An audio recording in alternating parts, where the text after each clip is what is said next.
Di ba, fitness na dyan, para sinusunod ka namin, di ba? Di ba? Eh kung ikaw na nagsigilan ko, siyempre gusto ko sa Microsoft. Eh kung ikaw din ka fitness, di ba kalusok, pwede ko, tapos yan yung fitness ko. Hindi pwede. Kaya kami iba fitness. Ang tayo promote mo ito ng presente, all subject, okay? So yun po yung ating logic. Ready naman lahat? Nasa likod? Okay. Dami natin ko isa, no? Kasi guys, ito yung mga list na lang yung tinawa ko. So if you want to know what people did, so yun. Okay, ano lang, ano lang, dapat, last time, now. Di ba kaya? Now. Time 40. Okay, July 16. July 5. Now. Di ba kaya? Hindi na 45. 9:40. Doon pa rin ko siya lagi-lagi? Alam mo ba? May taking practice. Hindi mo yung puro lang. May taking practice. Kung maganda, kakaulan na ng taprak. 9,000 question. Pag di mo nagsawa yan. Pwede ko may mga basa pa. Depende lang siguro. Sabi ko doon matap. So, meron magic pill. Yung ino mo ka. Pero ba, magic technique, kapag ginawa mo, uy, siguro yung mga kapatid, may technique na ginamit. Parang tap sila. Walang ilong na may klase na nakakalam. Walang meron. Walang magic, walang insight. Walang mahika. Walang sorcery. It's all hard work. Kung matang ilang namin ng hard work, kaya wala yung chance na masama ka. Yes, yan. Kasi kung mo, hard work ka ba? Okay, sabi din. Ano na awas? Yes, yan. Hindi tayo lalo dito. This is serious business. Yes, yan.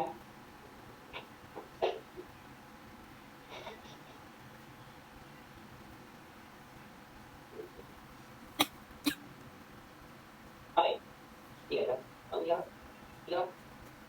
Sabi niya, naglasan mo ako. Sige na. So, pag yaman ka, you're doing great. No? Mind anxiety. Mind anxiety is important. So, yan yung mind anxiety every minute. So, dito ka. May background. May background anxiety ko ba? So, not yet. Alright. So, yeah. Let's continue. Chapter 1 introduction. Gusto naman tayo, guys. Yes.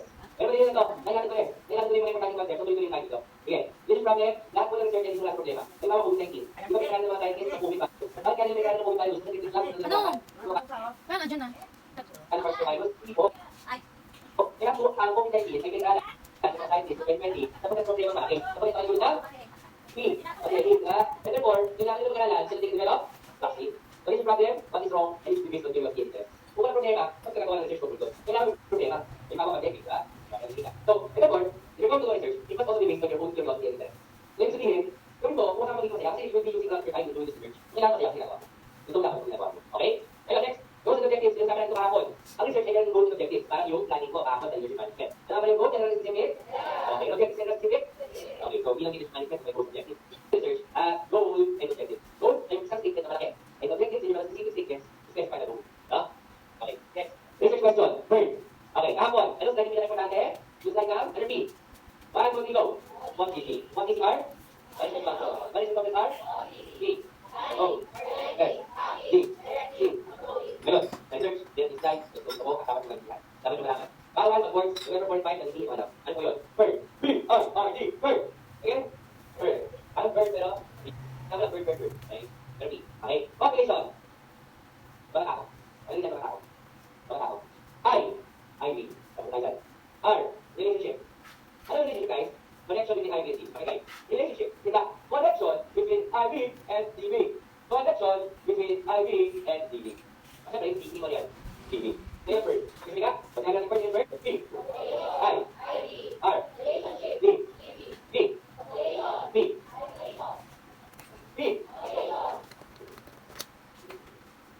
I. R.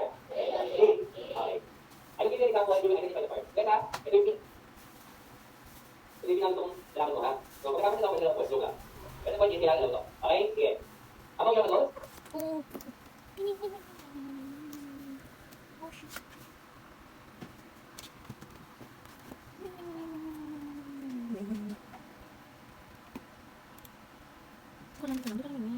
Ito lang.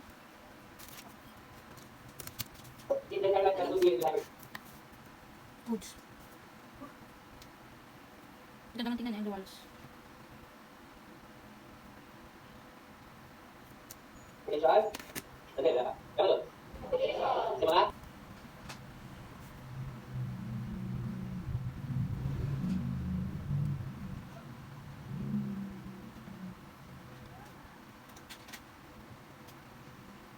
Pumapasok ka dito, may 15 points na nakukuha. O pag hindi ka pumasok, minus 15 ka.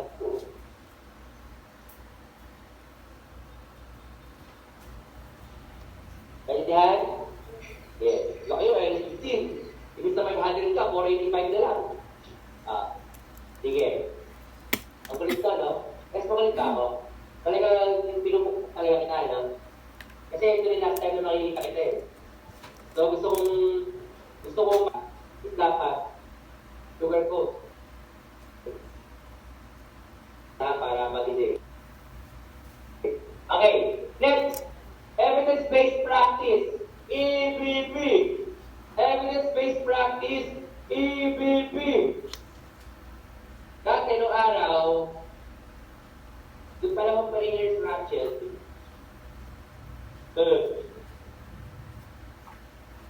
ang mga herikilya ay reusable. Ibig sabihin, pagkatapos sa isang pasyente, gagamitin din sa mga pasyente. Video ko lang, hindi gano'n. Pag sabi reusable, isang pasyente lang yun, pero paulit-ulit. Paulit-ulit.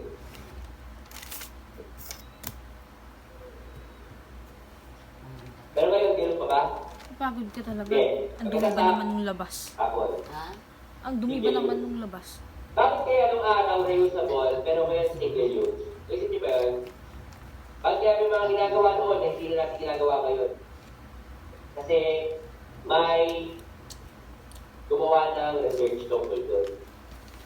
May gumawa ng EBP, o tinatawag natin na evidence-based practice.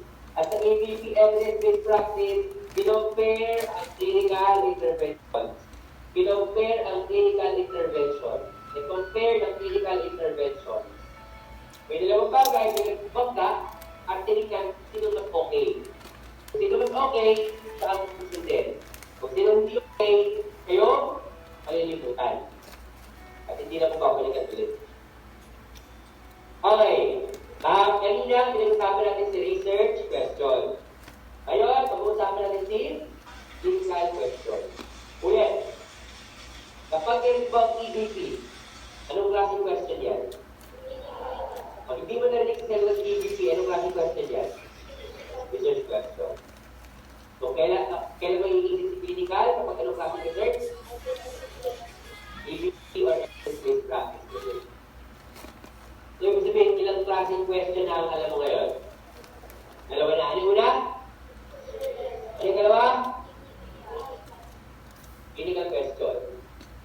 At ang clinical question ay meron din itong anatomy. Okay. Ang research question, anong part? First. P. I. R. D.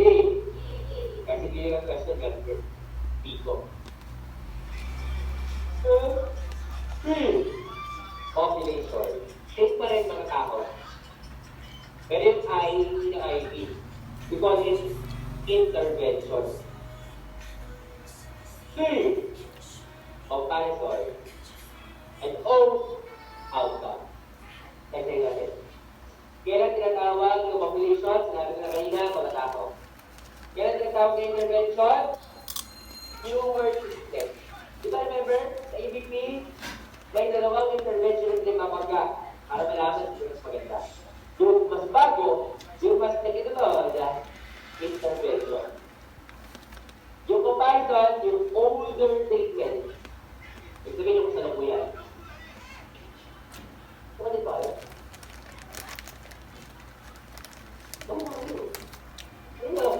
Diba? Diba?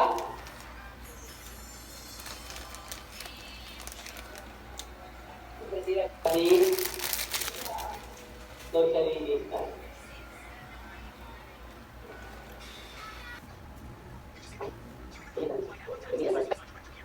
Sabi ko pa namin isang ano eh. Hindi lang eh. Balik na kal. Kasi eh.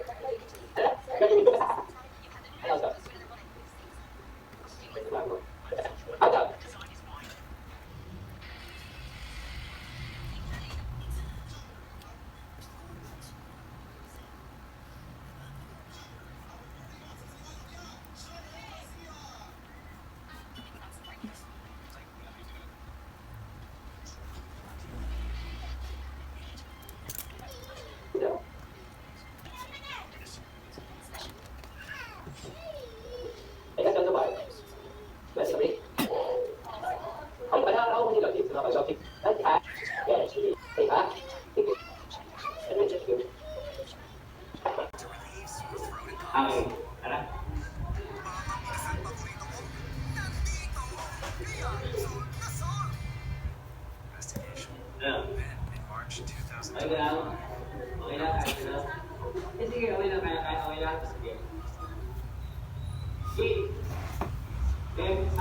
So, sige, so continuation of our chapter 1 is what we call the concept of hypothesis. Ito na naman isang salita na parang medyo nakakatakot. Ito na naman isang salita na parang, ganun. Bakit ang hirap? Bakit ganyan? Ang hypothesis is just another term. Hypothesis is just another term for hula or guess. Ibig sabihin, nahuhula po tayo. Ito ang ibig sabihin ng hypothesis. Nahuhula tayo. Sure talaga sir, pwede pala maghula sa research? Pwede. Pero, kaya nga, again, the hypothesis, hula or guess. Ibig sabihin, it is a prediction relationship between variables. Prediction! Prediction! In Tagalog, hula. Ano ba ng outing? Predict, nahuhula. Ano kasi? Doon pa tama. Oo. Nahuhula ka. Hindi ko ba tinigayari, hinuhulaan ka na. Ano hinuhulaan mo? Kung meron o walang relasyon yung dalawang variables. Ito pa naman, kung talaga ba si I at si DB ay may relasyon. So sa una pa lang, panghuhula ka na. Isip mo kakatuluyan siya. Ay, hindi magkakatuluyan siya. Uhulaan mo na sa una pa lang. Therefore, sa bahagi ng research, pinag-uusapan yung pag-uhula o yung hypothesis. Start or finish? Do we hypothesize at the end? After gumawa ng research, sasabihin ko, wala na lang natin sa research, diba? Therefore, we do our hypothesis sa unahan. Ang tawag doon is the conceptual phase. The first phase. The first phase of research. The first phase of research. The first phase of research. Masarap ba yan? Namin PFTN. Masarap yan. Ito lang. Masarap ba yan? Pamilya ko eh. Masarap ba? Okay na? Ma'am! Kamali! Kamali! Kamali, pabili ako ng ano, yung tingin lang dyan, tea. Kaingit! Basta mabibigyan si Ma'am na ibigyan tea, alam na to. Ito lang tatatawa. Ayan. Nakikita ko. Ito ba, ito na yung kayong Kayla. Ayan, sarap yung tao. Mamaya, talaga. Ayan. Hindi po ba... Sige. Stress si Ma'am. Sige lang. Okay. Iyon, ito lang. Hindi na naman. Express mo. Okay. Ibig sabihin, kakatuloy yung kaya origin. Ulit, alam mo din. Isa, prediction. Ginagawa at start of research. Specifically, what phase of research? Concept one. Because it is the first phase of research. Okay. Kahit dalawang klase. Now, may dalawang klase ng hypothesis. May directional hypothesis at may non-directional hypothesis. Alam mo pinagkaiba ba yan? Pag sinabi ng hypothesis ay may directions, okay, kasi yung mga makikita mong salita, increase. Decrease. Guys, yung increase, okay, direction yan eh. Diba? Tumaas. Yung decrease, direction yan eh. Baba. So tumaas ba o baba, parehong direction. Kaya pag nakita mo yung increase or decrease, alam ko na directional ito. Ano ba? 4 or less. 4 or less. Siyempre pag 4 or less, may direction. Ha? Ngayon, mamaya na yung 1 tail. Mamaya na yan. Dito tayo sa non-directional. Tingnan mo ng mga salita sa non-directional.